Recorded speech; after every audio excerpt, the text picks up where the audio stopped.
Right, so to start off, I would like to talk about Aloy, the game's protagonist. Her name, in a sort, is an overlooked but deliberate choice, as she is in fact very much is the definition of an alloy. For example, genetically, she is an exact copy of Elizabeth Sobek, the lead scientist on the Horizon Zero Dawn project, who also created Gaia, the AI that artificially created Aloy in the All-Mother.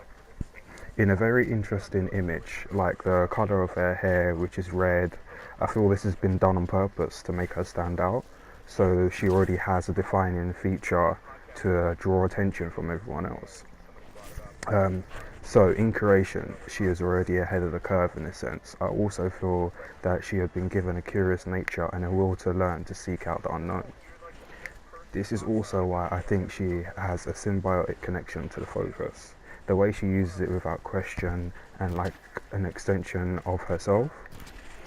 She is already living up to the name of Aloy slash Alloy. Although genetically she is human but artificially created, she also has a relationship with the machines as if she is kin to them. She can communicate and control them with help from the Focus. So this backs up her being an alloy, even if it's just symbolically. She is cast out and seen as having no mother, yet unknown to her tribe. She does in fact have two, Elizabeth and Gaia, as previously mentioned. She also has a very predominant fearless nature, like every jump, climb, fight without hesitation, a warrior's drive even in situations with overwhelming odds. Also, she can calmly assess her environment even without the need of the Focus to turn the tide. It's almost like a sixth sense. She is incredibly aware of her surroundings. She also sees technology as a practical and necessary tool in order for her to complete her goal. Some would say she is the exact child that Elizabeth Sobek wished to have.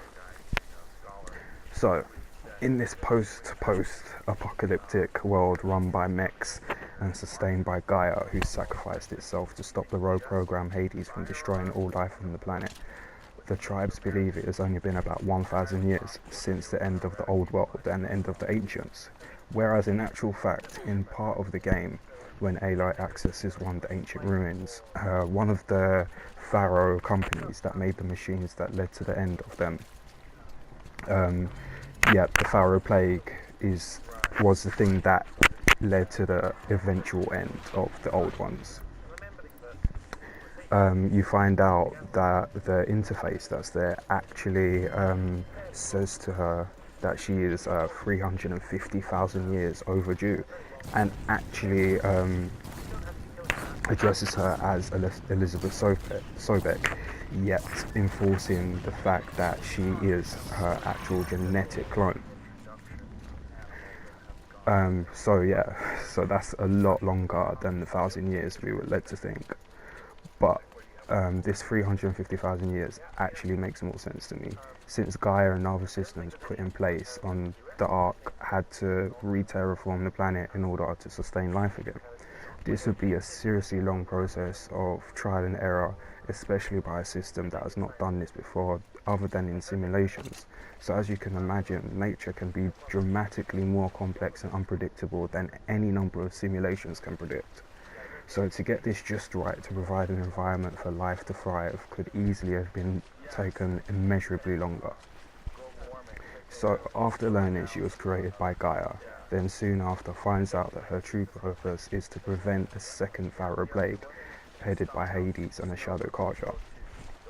What I thought was interesting was that Hades was implemented to rid Earth of any failure to terraform and or miscalculations that may arise, so Gaia and other systems can start from scratch. But in making Hades, they overlook the possibility of Hades seeing humanity as the problem, thus bringing about a second Pharaoh Plague, which was the very thing that led to the end of the old ones. Horizon Zero Dawn does a good job of posing questions of morality in a world of our own making. Maybe it was just our time and the future was with the machines and Hades. Maybe that's the one thing humanity can't accept, an inevitable end to mankind. What's so interesting and got me hooked is that I feel the world that this is set in is a completely plausible outcome for humanity, depending on how far and reliant we have become on technology. So yeah, I just wanted to, just have a little bit more of an in-depth explanation of the game itself, looking beneath the surface, if you will. Um, but yeah, it's visually it is a stunning world, and time again you find yourself just wowed by like the vistas and the sheer vastness of the game itself. And also, a really nice thing that they added into the game is a photo mode where you can add filters, you can change the depth of field and so on. You can change the lighting. And I think this was a really good like addition to the game, because then that way I feel they knew people would want to take pictures because it is just that visually stunning. So yeah, while playing this, I have to say it's up there. I mean, it left me wanting more, and hopefully there will be more when the DLC drops, and yeah, the story will get expanded. But I really do feel like it was a complete game, and that they did a really good job on this.